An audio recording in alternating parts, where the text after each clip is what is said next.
नागपूरच्या एमपी बस स्टँडवर गुरुवारी संध्याकाळी मोठी दुर्घटना टळली। छिंदवाडा सौसर मार्गावर जाण्यासाठी सज्ज असलेल्या एका खासगी प्रवासी बसला अचानक भीषण आग लागली आणि काही क्षणातच संपूर्ण बस जळून खाक झाली। सुदैवाने आग लागली त्यावेळी बसमध्ये एकही प्रवासी नव्हता, अन्यथा हा अपघात मोठ्या जीवितहानीत बदलला असता। नेमकं काय घडलंय बघूया।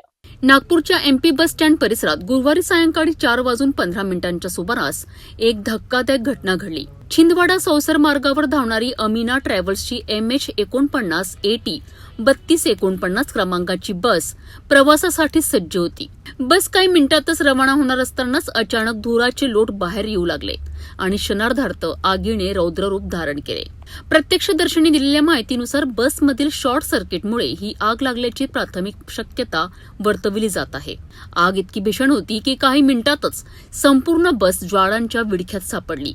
बस स्टँड परिसरात एकच खळबळ उडाली आणि नागरिकांनी जीव वाचवण्याकरिता धावपळ सुरू केली। घटनेची माहिती मिळताच अग्निशामक दलाच्या 3 गाड्या तातडीने घटनास्थळी दाखल झाल्यात। दमकल कर्मचाऱ्यांनी शर्थीचे प्रयत्न करत आगीवर नियंत्रण मिळवलेत, मात्र तोपर्यंत बस पूर्णपणे जळून खाक झाली होती। या घटनेतील सर्वात दिलासादायक बाब म्हणजे आग लागली त्यावेळी बसमध्ये एकही प्रवासी नव्हता। स्थानिकांच्या मते अवघ्या 5 मिनिटांनंतर बस प्रवाशांनी भरली असती, त्यामुळे ही आग काही मिनिटे उशिरा लागली असती तर मोठी जीवितहानी होण्याची शक्यता नाकारता आली नसती। घटनेनंतर पोलीस आणि अग्निशामक विभागाने तपास सुरू केला असून आगीचे नेमके कारण शोधले जात आहे। दरम्यान बस स्टँडवरील इतर बसांचीही तपासणी करण्यात येत असून सर्व ट्रॅव्हल्स चालक आणि मालकांना वायरिंग तसेच फायर सेफ्टी यंत्रणांची नियमित तपासणी करण्याच्या सूचना देण्यात आल्या आहेत। यहाँ के जो लोग बता रहे हैं कि बैटरी में शॉर्ट सर्किट होने के कारण अंगार लगी है, पर अपन अभी अंगार बुझाने का काम कर रहे हैं, कूलिंग का काम चालू है। पहले बहुत ही धुआं था कि पूरी बस आग की लपेटे में आ गई थी।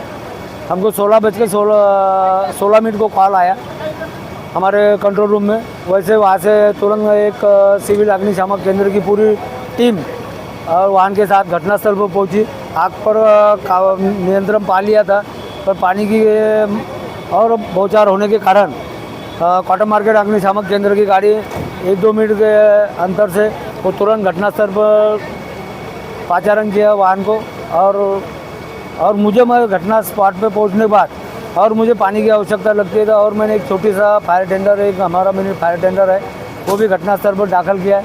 आग पूरी नियंत्रण में है, आग पूरी अभी बुझ गई है, गाड़ी का पूरा नुकसान हो चुका है। नागपूरच्या एमपी बस स्टँडवरील या घटनेने खासगी प्रवासी बसच्या सुरक्षिततेचा प्रश्न पुन्हा एकदा ऐरणीवर आणला आहे। सुदैवाने कोणतीही जीवितहानी झाली नाही, मात्र काही मिनिटांचा फरक मोठ्या दुर्घटनेत बदलू शकला असता। आगीमागील नेमकं कारण तपासानंतर स्पष्ट होणार असले तरी बसमधील सुरक्षा उपाययोजनांबाबत अधिक सतर्कता आवश्यक असल्याचे या घटनेतून समोर आले आहे।